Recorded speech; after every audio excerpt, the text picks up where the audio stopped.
She's like that tall. She's so funny to talk to. She can talk to you, makes her story.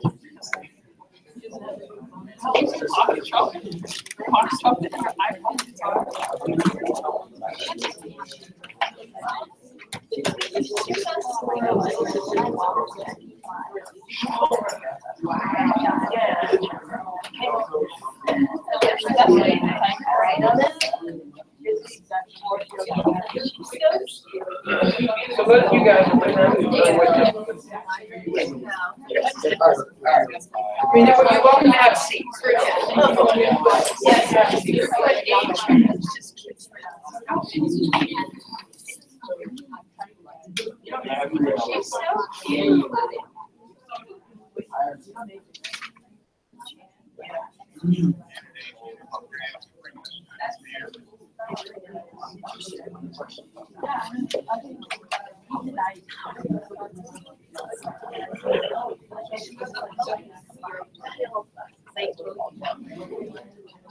There's my third period, Selena. See, I told you.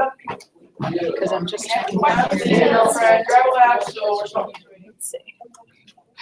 It's probably in my outbox.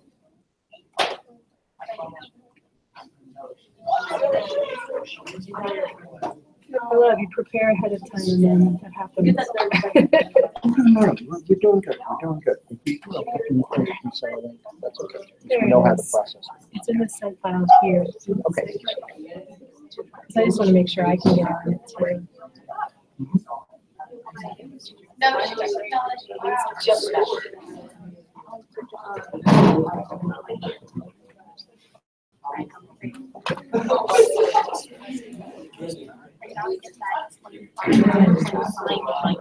Yes.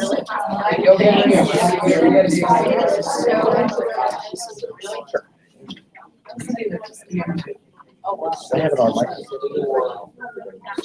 What I just sent like a minute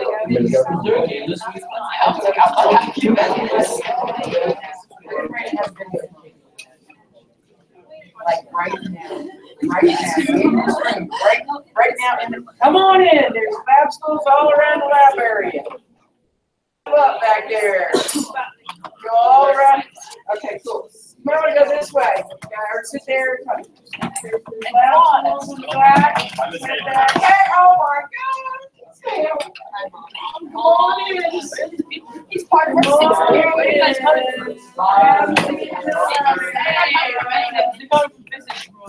just don't want to go to class. There's a camera right there. They're watching my face. I don't like it. Oh, wow. Look at this. Oh, that's Kim right there. That's why. Hey, based on that. Mr. N, this is Ms. Spiegel, the physics teacher.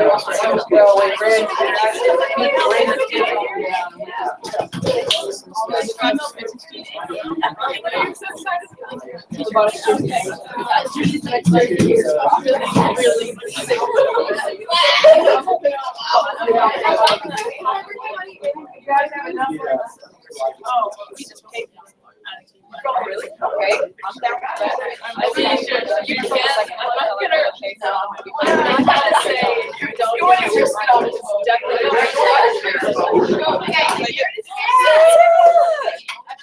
come join us. I would suggest anybody that wants to videotape this, we're going to have to ask permission of Captain Heidemarie.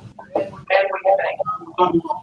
So first of all, Captain Piper already, we did this 2 years ago. So she already gave permission, and we are going to keep it on Google Hangouts. Yes. So.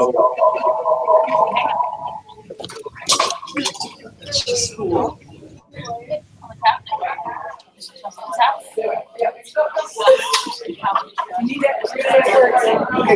You just have to wait for her. Okay. Hopefully one day. Okay.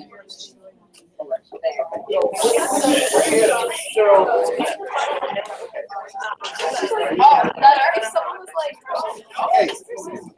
Can I have some quiet, please? Okay. So, good afternoon, Captain Piper. Hey, good afternoon. Welcome to Marshall Academy. And so we, on behalf of the school, we want to thank you for taking time to join us. Now I know you're out in Seattle, or thereabouts, Yes, correct? yes. I am actually just north of Seattle on Whidbey Island. And just like Seattle weather, it's raining outside. Okay, very good, very good. Okay, so I will turn it over to you. Okay, you are in command of this mission. STS 2017. Okay, so I wasn't sure how to do this, but I think I'll do this the way I did it last year. And I have just a little presentation that I give a lot. And probably the main reason why is because other than listening to me yap, you can listen to me yap and look at some nice pictures and videos. So if I can figure out how to get this video,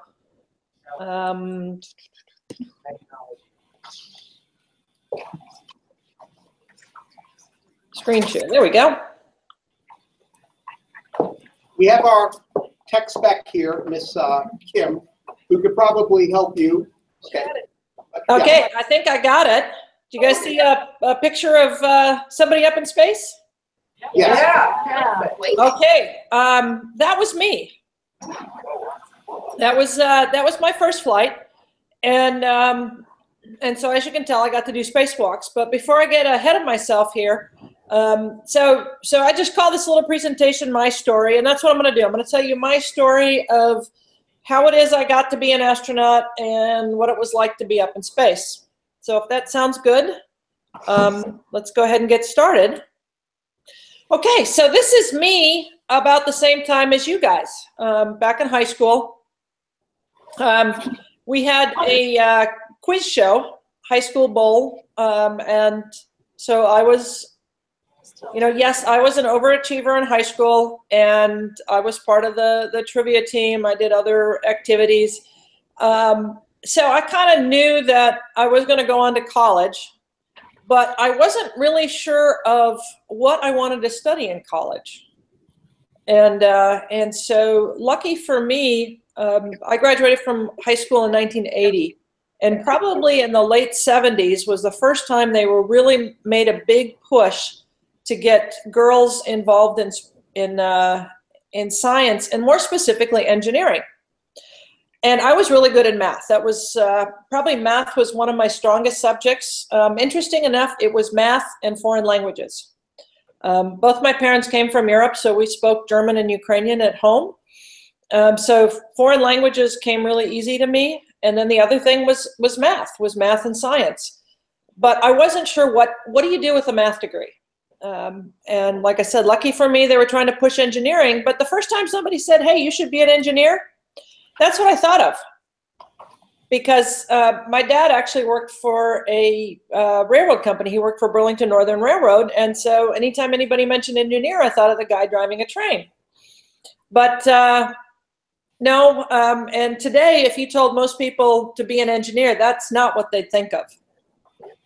So I learned, no, engineers are people that design things, they build things, whether it's mechanical things, machines, electrical systems, chemical systems, big plants, small plants, little devices, just about everything an engineer touches. So I thought, okay, I can do that. I think I'd like that. So I went ahead and applied to a couple of schools, and kind of more on a whim, I went ahead and applied to MIT. And you know what? I applied and I actually got accepted. So I said, okay, MIT it is. And off I went to MIT. But before I went, I looked at the tuition bill and I thought, that's a lot more tuition than my parents were expecting. And I have 4 brothers, so 3 of them are younger than me and 1 older brother. And I figured, you know what, if I just went straight into college, I'd probably deplete my parents' college fund, have to work during college, and take out a bunch of loans. So I said, okay, let's see if there's another way to pay for college.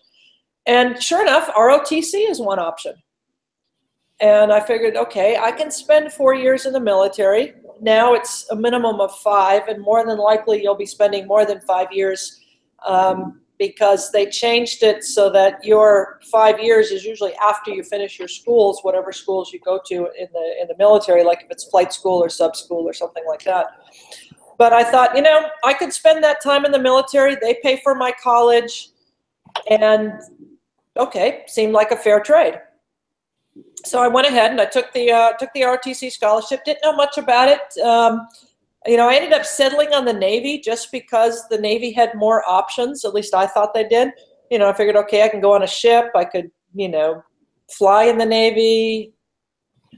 I could even, the Navy has the Marine option. So lots of things to do. And so I said, okay, I'll stick with Navy.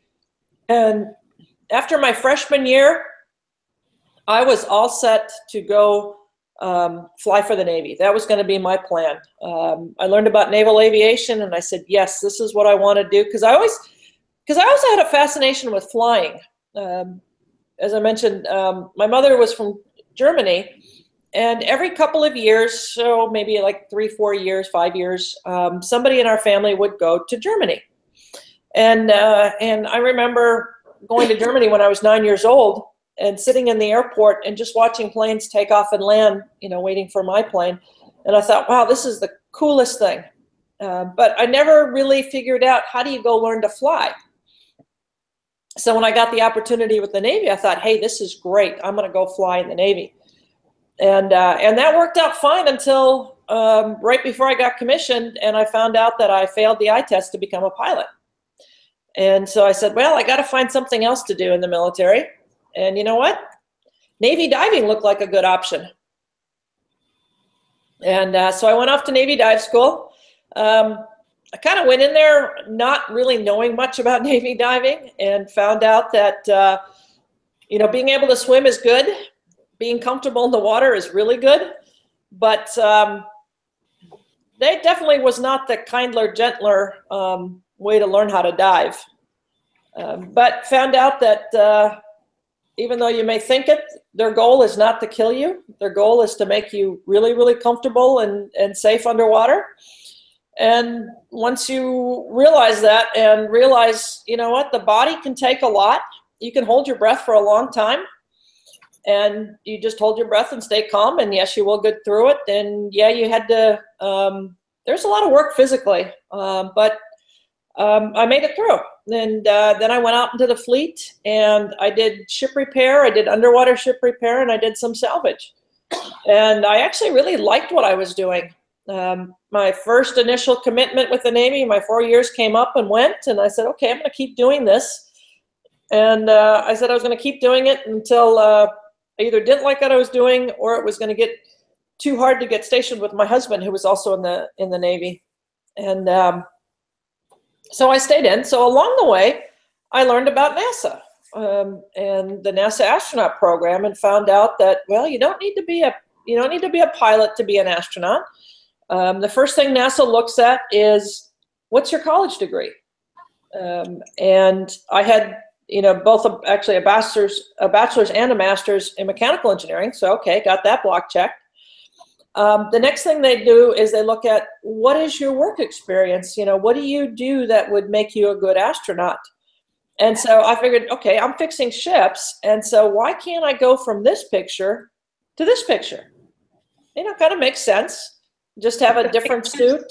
The pictures aren't changing. What's that? The pictures aren't changing. We still see your title slide. Really? Yes. It is. Because okay, I am not sure why it did not go to split screen, but thank you for letting me know. You know what? I think last time we had something like this too, that I had to just, I think we have to just do it this way. Okay, so that kind of explains why it got awfully quiet on the other end as I'm just rambling on. Everybody was listening to you. We were listening. Yeah. Okay, so now what do you see? You in your spacesuit. Okay, me in a spacesuit. What do you see now? There we go. Scuba diving. Scuba diving. Okay, so there's the diving. Okay, so yeah, so you look at the diving suit and then you look at the spacesuit and you go, okay, yeah, I can see the connection. So you know what? I went ahead and applied to the astronaut program. Because that's the other thing you have to do, is that if you want to be an astronaut, you actually have to put together an application and apply. NASA just did a selection this year, or actually they started it, I don't know, like a year and a half ago.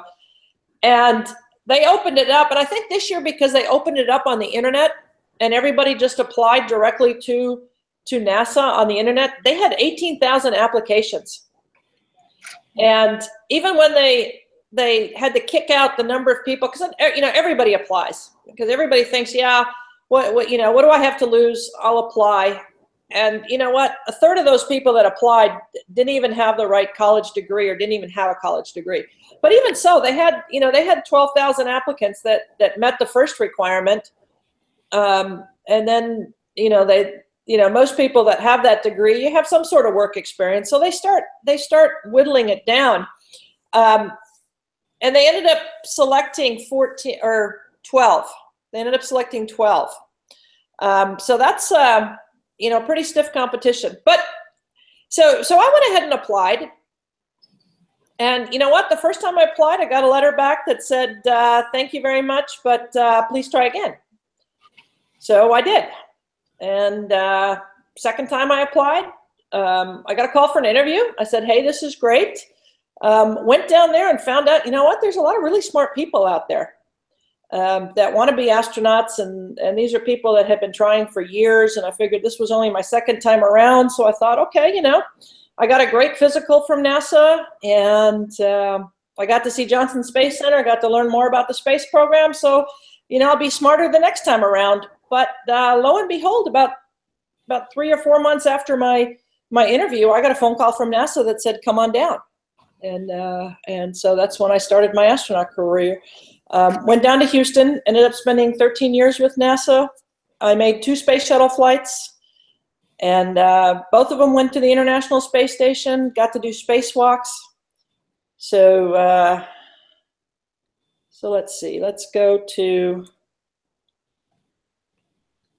I think I can get this thing to work.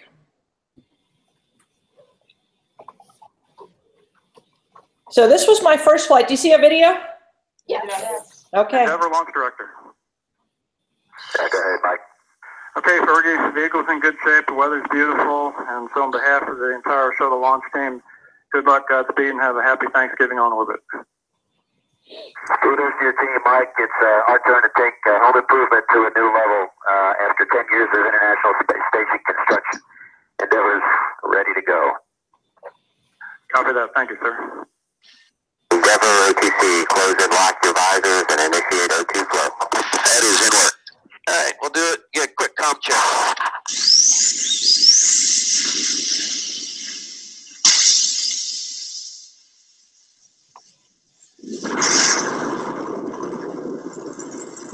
What's the fuel for the space shuttle, people?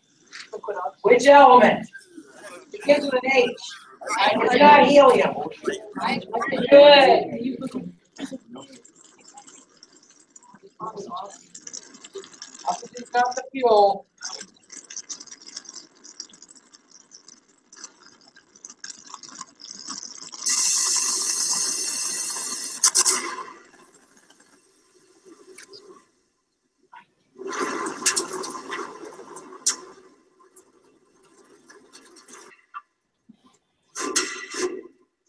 Okay, so that takes you through about the first 2 minutes, a little over 2 minutes of flight. So liftoff happens when the solid rocket boosters ignite. You saw the main engines, they ignite 6 seconds before liftoff, and liftoff is when the boosters ignite. The boosters provide about 7.5 million pounds of thrust. So at that point, you are definitely going. Because it's a solid fuel, there's no way to shut it off. So once the boosters light, you're going up into space. There's no way to stop that. And so then you continue another 6.5 minutes up on the main engines. And the main engines will take you up into your orbit. So 8.5 minutes after liftoff, you are in orbit. So once the main engine's cut off, things definitely get very quiet. Anything that wasn't strapped down, tied down, does start to float. You know, it's a weird feeling when you get out of your seat because you float. And it is somewhat surreal to be, you know, hovering over your seat and you push off and you just move away from it. You learn very quickly not to push hard, because if you push hard, you just end up going faster. And that's usually not good, because you're going to get to where you want to be faster. Direction makes a big difference, how you push. Do you push with a perfect, you know, just in one direction, or if you have a little bit of, you know, a little bit of spin on your hand when you push, guess what? You're going to induce a spin into you. And sometimes that's not what you want.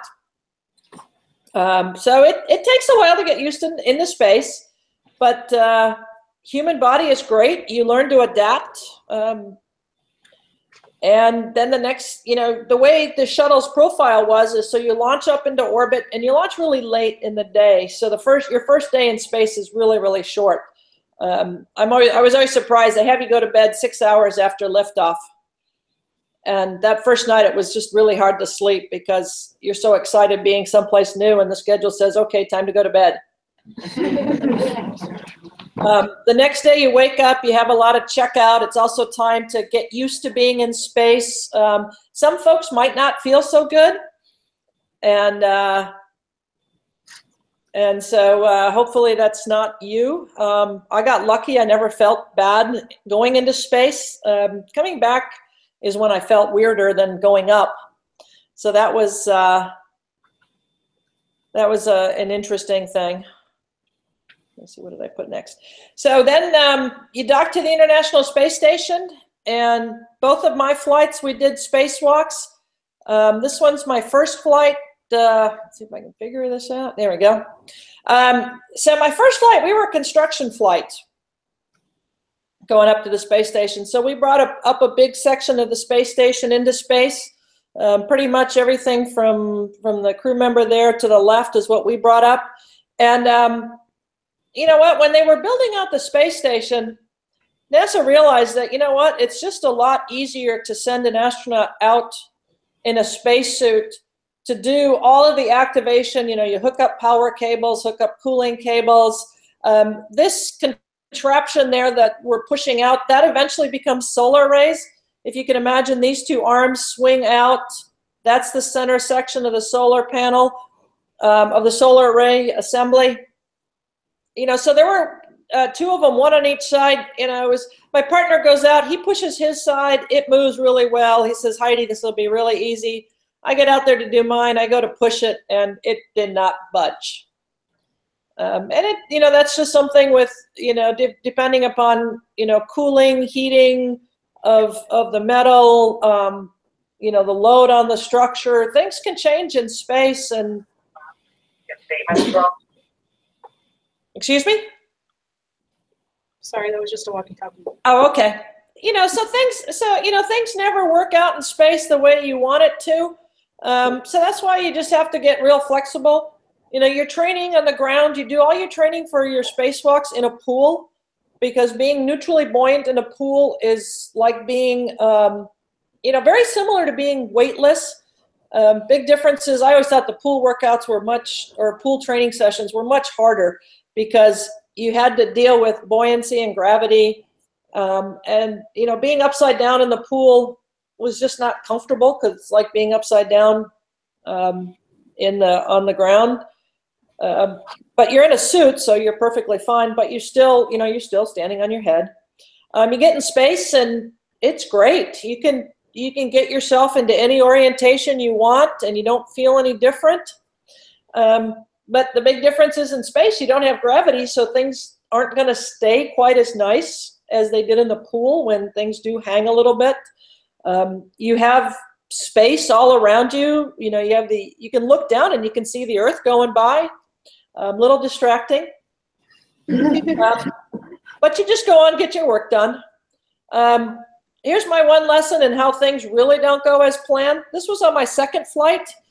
And so here I have a little tool bag. So we had to go out and fix a part of space station that wasn't expected to fail. It was a structural part. It was the big race ring that outboard drives the solar array so they can rotate 360 degrees. And so they had, it turned out that on one side, that surface didn't have enough lubrication, and the bearings were actually grinding off the hardened surface on this race ring. And so NASA figured this out just before our flight, and they decided our flight was the one that was going to go affect the repairs. Part of the reason I was familiar with the hardware since I had taken up the similar part on the other side of the one that failed, and we had time in our spacewalks to go do it. And so they came up with a plan which was fairly simple. You know, these things here, they're like basically caulk guns with thermal covers on it. But we had grease instead. We were using the grease to clean up all the debris because it was a nice sticky substance. Tape doesn't work really well in space because if it gets cold, then it loses its adhesive properties. And when you're trying to handle space up with big gloves on, it's real cumbersome. So we had these big wipes that we had some that had grease on them already. Some of them were plain, and we had these extra guns to pick up all the debris. Well, it turned out that these guns leaked. It just would ooze out the tip here. And I found out about it when I reached into a bigger toolbox to grab a set of tools, and I got grease on my hands. So we had to clean things up. This little toolbox is what we'd take tools to the site, and we had we had lots of them up in orbit. And I had one of them that managed to float away, which losing your tools in space is never a good thing. The good news is we had a second set of tools, so we could still do the job. My biggest concern initially, this yellow thing here, is actually the solar array. It's just out of focus because they were focusing on the tool bag. And luckily the tool bag did not hit the solar array. It didn't hit anything. It just went out into space. Actually, I ended up sending it somewhat what we call retrograde, which means it's in a slowly degrading orbit. So this tool bag spent an extra 9 months in space. And so after my second flight, I got famous for losing a tool bag in space. But, the things I learned after that incident is lots of other people have lost stuff in space. I had a lot of people tell me all their stuff they lost in space that people didn't know about or forgot about. But the other more important thing is that, yeah, it's a mistake. It should never have happened. We forgot to tether it. And nobody, I didn't notice it. It had been in the bag, and I had opened the bag for about 45 minutes. But if you go back and think about, basic physics, is that this smaller bag, nothing was forcing it out of the big bag. So that, even though you don't have gravity holding it in, nothing's forcing it out. So it's going to stay there. And if it wasn't for the fact that I was looking around the bag trying to figure out where this grease was coming from, and I had basically took everything out of the bag, trying to clean it up and thinking everything was tethered, and this one bag was not. And so I let it go. And, you have this split second thought of, oh, if I jumped, I could catch it. And then you realize, no, that would be really bad because you don't want to become a satellite as well. Although you do have a jetpack to fly yourself back, you don't want to be the first person to actually have to use it. And you know what? bad things happen, you press on, you call the ground, you own up to it, and press on. And you know what? For the next spacewalks, we figured out exactly how we missed it, and we didn't do that again. So that's all you can do. So it happens. But enough about bad things in space. There's a lot of fun things you can do in space. And so this video is what. Okay, there we go. We took this on our day off. We had some fun in space. So in the front of space station, you can actually go 4 different ways. So just have to look out for who's going and coming and going. So that's the front of space station. So we're looking down the center of the space station. So that's the shuttle's middeck. That's where the shuttle crew will spend most of the time. Exercise, really important. You want to stay healthy in space. So when we were up in space, the space station crew were only 3 folks, and then we swapped 1 more out. We spent Thanksgiving in orbit. See, just like your Thanksgiving dinner, there's our turkey, our yams, our cornbread stuffing. And so we say we play with our food just because we can. And one of my crewmates, Don, the guy on the left, he was a smart one. He figured out how he could make a cup where the liquid didn't float out of. And I don't know if you caught it, but when you looked at the cross section of that cup, it wasn't round. It had a teardrop shape to it, and based on that angle, if you make that angle not too big, your liquid will actually stay in there. And so that's the neat thing about liquid. Liquid behaves really neat in space, and so you can do a lot to play with water in space. There's my one fun shot in space. That was the only time you ever saw my hair down, because it's just not practical. My next flight, I cut my hair about 12 inches shorter. But you know, the greatest thing to do in space is to just look out the window. That is probably the biggest pastime, is just looking back at our Earth, our planet Earth.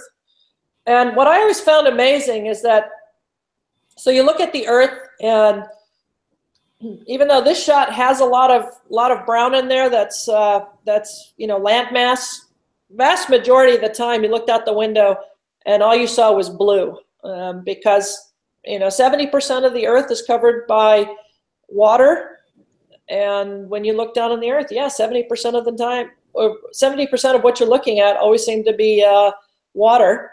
A lot of clouds, so with all the cloud cover, makes it a little harder to figure out where you are.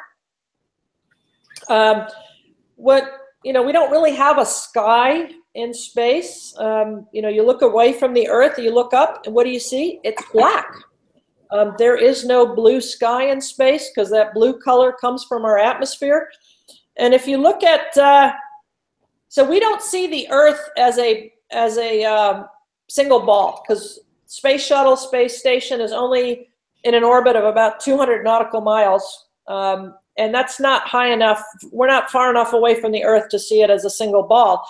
But when you look out at the horizon, you do see the curvature. And when you look closely, you see that little thin blue layer. That is the atmosphere. And you look back at the planet and realize that there's not a lot that's protecting our planet from space. And space is just not a really good place to be living. There's not, you know, there's nothing out there. It's a vacuum. And it's amazing that, you know, we've built space shuttles, space stations. We can go up in space. We can send astronauts out on a spacewalk.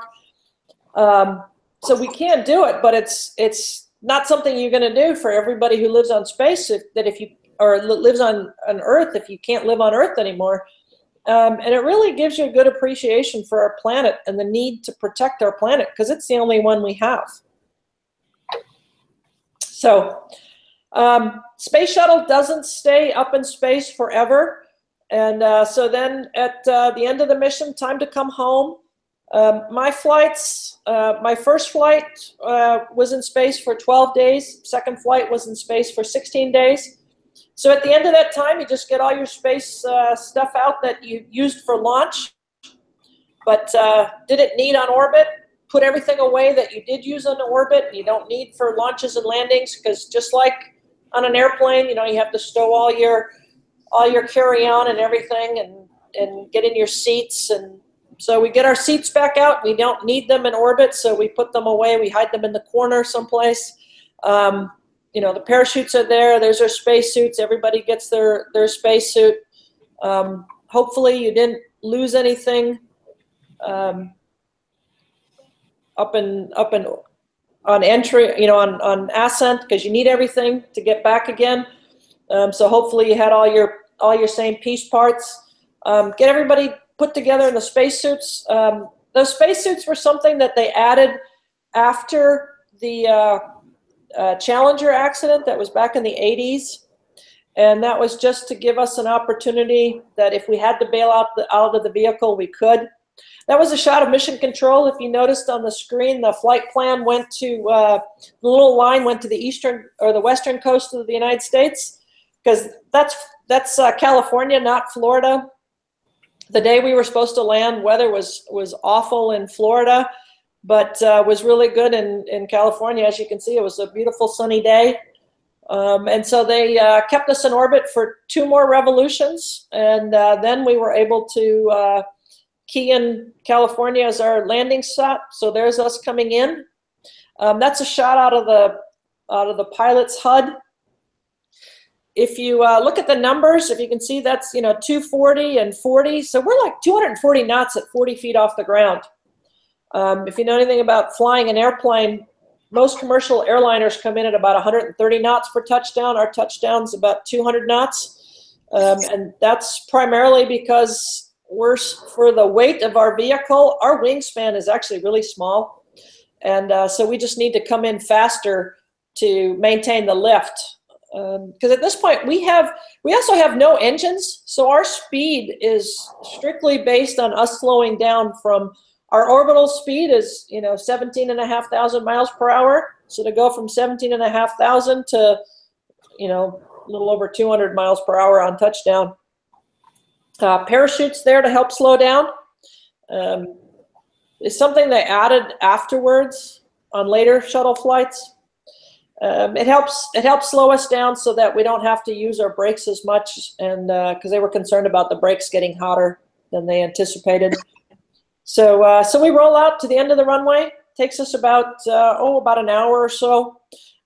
We start shutting down systems, because a lot of the systems that we use up in orbit for things like attitude control and our hydraulic power unit, they work great in orbit. They do what they're supposed to do, but they're kind of bad chemicals. So they like to have them shut down before people start coming too close to the orbiter. And then at that point you get out. And you know what? Getting out and walking around after being in space for 12 days, I thought was hard enough. After 16 days, the additional 4 days in space seemed to really have made a difference as far as getting my vestibular system to get used to being back on the ground again. But then again, just like I said, going up, it usually seems to be about 2 to 3 days that it takes you to get used to coming back. And that's for those of us that were on the short duration flights. Folks that were on the longer flights, the guys that live up on space station for 6 months, some of them, it takes them longer than 2 to 3 days to get used to being back on the ground again. They have to get not only to get their vestibular systems more in tune to gravity, but also just getting their muscle systems, getting their, making sure that your circulatory system can, pump that blood through your body. And it takes them a lot longer to get used to being on the ground and getting back into condition. Even though they exercise on space, but it's something that the docs are still trying to figure out is, why is it that some folks come back and they can readapt pretty quickly? Other folks have a much harder time trying to readapt back to the Earth environment. And that's something that they really want to look at when we send people way beyond low Earth orbit. Going to the moon, a 3-day mission, that's not going to be an issue, walking on the moon. But you send somebody to Mars, and if it's going to take them 6 months to get there, you kind of hope that they can, don't have to take, you know, a month and a half to rehabilitate to be able to do any work on Mars. So so that's something that they're still looking at, and that's why we have the space station, is to learn what it takes to not just keep people in space. What kind of equipment do you need to have in space? How do you need to maintain that equipment? That's been a really big eye-opener for them, is having a space station in space. You know, so the ISS, we've had people on there now since 2001. So people have been living up there since, you know, for the last 16 years. And we've learned an awful lot about what it takes to keep people in space, and what do you need, and how's that going to translate to going out to Mars. Because a Mars mission, they're looking at 2 years. So a lot harder and a lot more complicated than definitely a space shuttle mission, or even a space station mission, where, you know, you're in low Earth orbit and it's pretty easy to get stuff back there. So that's just about my whole story. I left NASA in 2009 after my second flight, and then I went back to the Navy and did the same thing I started out doing. I did ship repair, and that was a neat thing. One of the things I like about the Navy is working with sailors again, and being back in that environment. You know, it was wonderful being at NASA. It was great, but wasn't quite the same as being with the Navy. So I came back to the Navy for a couple of years, and then 2 years ago I retired, and that's my story, and I'm sticking to it.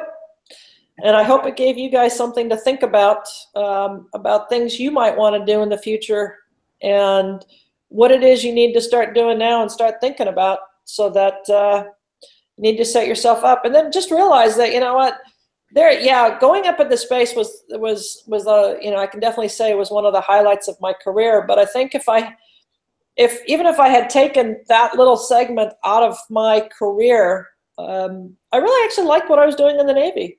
And I think I would have been perfectly happy to just keep doing that for, you know, for 30 years. Because, you know, I said I was going to stay in the Navy until I didn't have fun anymore. And I ended up staying in the Navy until it was time for me to leave, because at 30 years you have to retire. So, so I hope like I said, I hope I gave you guys something to think about. And if we have some time, I'd be more than happy to answer questions. And I'll see if I can change the screen back. Go ahead, Elizabeth. Is it harder for women to become astronauts than men? You know what? I don't think so. And, you know, there's probably some people that would almost argue the other way, you know, because they say, oh, you get preferential treatment. Well, you really don't get preferential treatment, because, yes, as much as NASA, and I've talked to people that have been on the selection board, they say, yeah, you know, there's always that push to, you know, to get the astronauts to look like a cross-section of, you know, of America. But one of the things that NASA doesn't want to do is that they will not sacrifice having people with the right requirements to go into space. And so they have their requirements. I think in the past, with the when we were in the shuttle era for so long, is that they actually selected the astronauts in two categories. They selected astronaut pilots and astronaut mission specialists. So about a third of the astronauts were pilots, and then the other 2/3 were mission specialists. And so the hard part there is within the shuttle pilot category, is you had to have 1,000 hours in a high performance jet. Well, in order to do that, you really have to be a military pilot.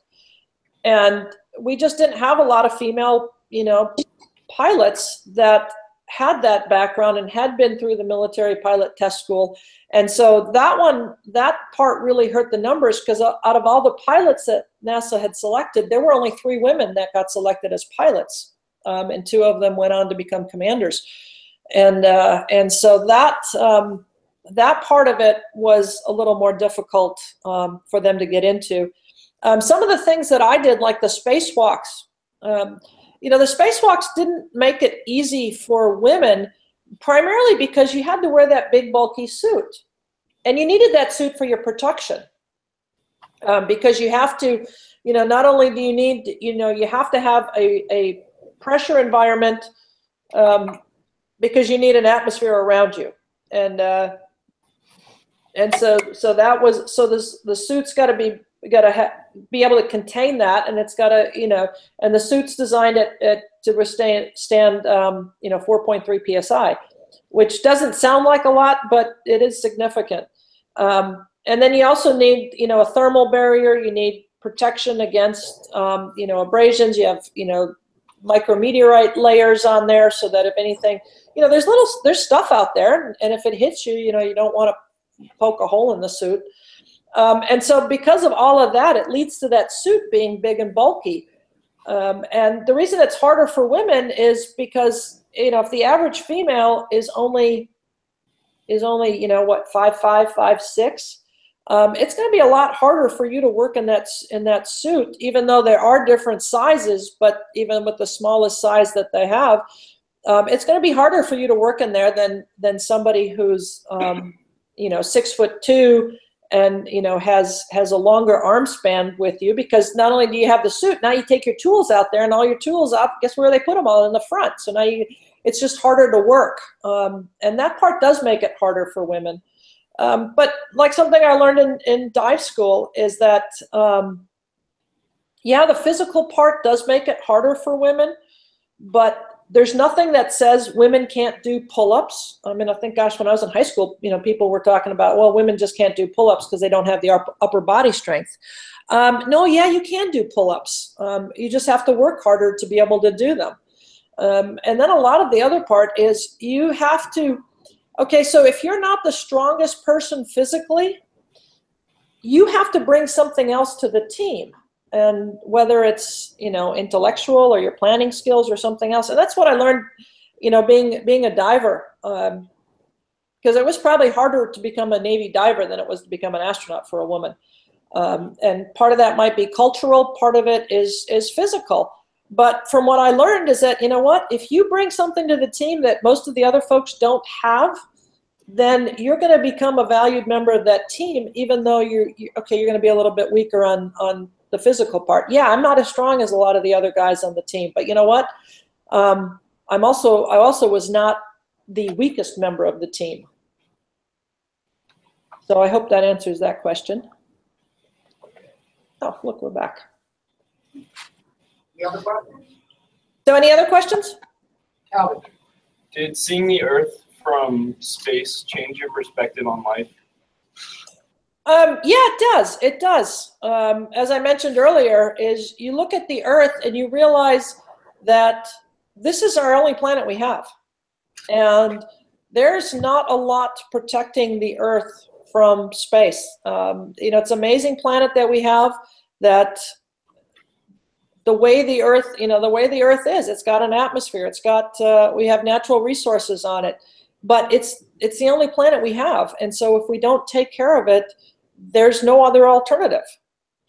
Trying to get everybody on Earth onto a spaceship someplace else, well, we don't have a someplace else. And getting us someplace else is not that simple.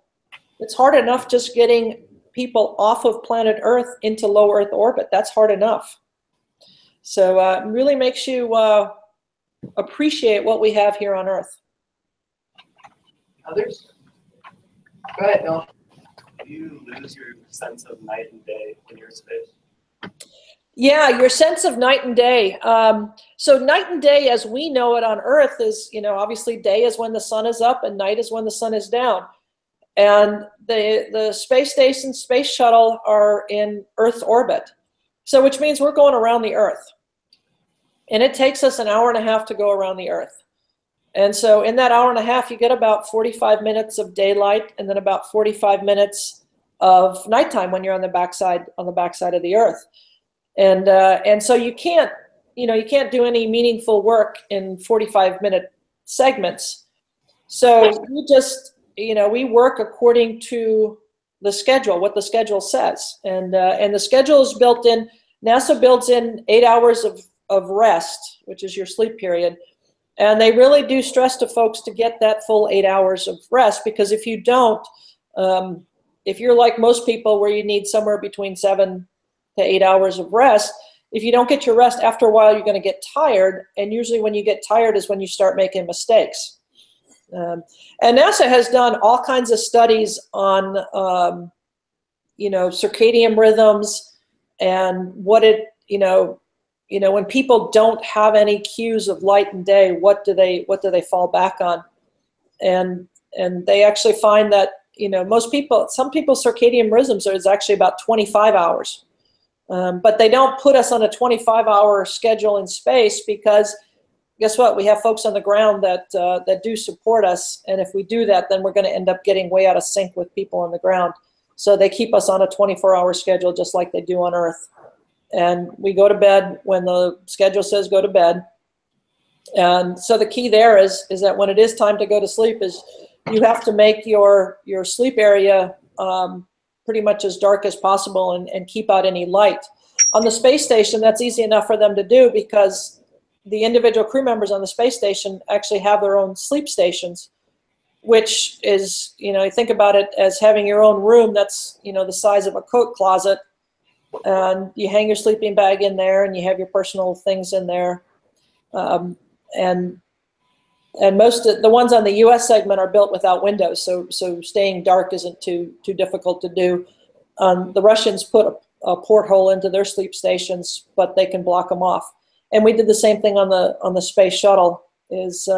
We had everyone sleep down on the mid deck, which has one window which has a cover on it, but there's the two openings with the flight deck. We put a cover over, and also we put covers over the window because when the sun does come in, it is pretty bright. And so during nighttime, we wanted to keep it as dark as possible so folks weren't waking up by having sunlight come in. Good questions. Other questions? Good. So, Good. how long does it take to go into space, and how much training do you need? She asked, how much training do you need? And what, you mean, how long is it to travel? Like, how much training do you need in order to go? Okay, how much training do you need to become an astronaut? Okay, so the actual training, so what the training flow is once you get selected as an astronaut, your first 2 years, they call you an ASCAN, an astronaut candidate. And so during that time period as a candidate is not only do you learn about all the basics of, so now it's all primarily the space station, but you also get familiar with what NASA does, all the different parts of NASA. You learn how to fly. Not really teach you how, they don't teach non-pilots to actually pilot the aircraft, but part of our training as an astronaut is to maintain flight hours in a T-38 jet, which is the same as a small military training jet, same jet the military uses. And so we have to maintain flight hours in there. The non-pilots do the same as the military flight officers who aren't pilots. And so you have a syllabus to get you ready for that. That they also start putting you into those activities that don't have a really good analogy to ground, like for spacewalks. So during your ASCAN period, you'll get your familiarization with the spacesuit. They'll put you through a training period in the spacesuit, a basic and an advanced, to see who does well in the spacesuit, because not every astronaut is going to do well in the spacesuit. Either you're just uncomfortable in that kind of environment, being an enclosed spacesuit, you really can't function in the spacesuit, or you just don't really have the mechanical aptitude to do some of the tasks. And so that's something that they'll start looking at you for the during your ASCAN training. Also, there's robotics training, because there's a robotic arm on the space station, and learning how to operate it, learning how to actually, operate it is not that hard, but the difficult thing is getting the arm to work, and getting the tasks done, because it's not that intuitive, because you're doing everything remotely with the hand controller and looking at cameras that sometimes don't give you completely intuitive views. And so those are things that you do during your ASCAN training. That's about 2 years. After that point, you get assigned to a flight. And for the shuttle flights, your training was usually between 1 to 2 years. Some of the earlier shuttle flights that had science missions, they would be more on the 2-year part, just trying to learn all the science that you're going to be doing on your flight. Some of the space station builds, they had, you know, the crews assigned for 2 years so they could get familiar with the builds, because when we started building space station, that was something completely different than what we had done in the past in the shuttle period. But now that we don't fly shuttle anymore, it's the space station. And so for the space station crews, once they get assigned to a flight, they'll be training for about 2.5 to 3 years for that flight. And a lot of that 2.5 to 3 years also takes into account, you know, spending time in Russia, because to get up into space, you are now flying with the Russians on their Soyuz space capsule. So you have to get qualified in the Soyuz, and you end up spending a lot of time training for that in Russia. The modules on the space station is, you know, in addition to the US modules, you have a Japanese science module, a European science module. The Russians have some science that the US astronauts may or may not be involved in. The Canadian arm. And some of that training we can do in the US in Houston, but any of the more advanced training, you're going to have to go to those other countries to go do your training. So you spend a lot of time traveling to different places to do your training as an astronaut. Also, for whatever science missions you're going to be doing for your 6 months in orbit, you'll be training on those events as well. And some of that training may or may not be done in Houston. Also, another part of, because it is the International Space Station, and because almost half of it was built in Russia, you also have Russian training, which I think now a lot of that Russian language training is part of your ASCAN training, and leading up to your flight assignment is for you to be fluent in Russian. One more quick question. We're going to run somebody up here. Go ahead. Go. Yeah. So how did you apply what you learned sort of in school on Earth when you went up into space? So like as far as your degree goes. Okay, so my degree is in mechanical engineering, and I did and within mechanical engineering, I did structures. So did I directly apply all that into my space training? Not really, because the astronauts aren't the ones that are going to be, you know, designing the hardware that you have to go fix in space. You know, we're not the ones that are doing all the calculations, because that's what the team of engineers does at NASA. So as the astronauts, you're the operator. You're the one who has to go fix this stuff and actually do the repairs in space. And so the reason NASA really stresses that technical requirement for the crew members is because a lot of what you learn in college, even though you might not be doing all those calculations, but it teaches you how to think, and it teaches you problem solving. And so that's probably the most important skill that you're going to use in space, rather than, you know, being able to do fifth order differentials on stress calculations. Thank goodness.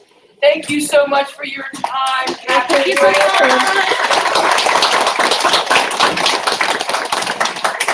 Okay, guys, I'm not going to hold you up. Take your chairs in. Okay, you guys have a good day, and yeah.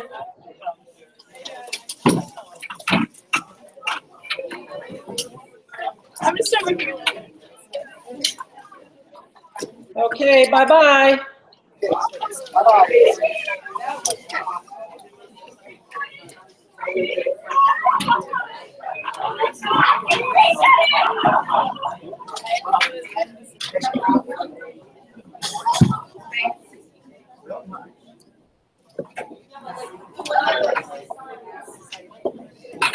Yeah, that was good.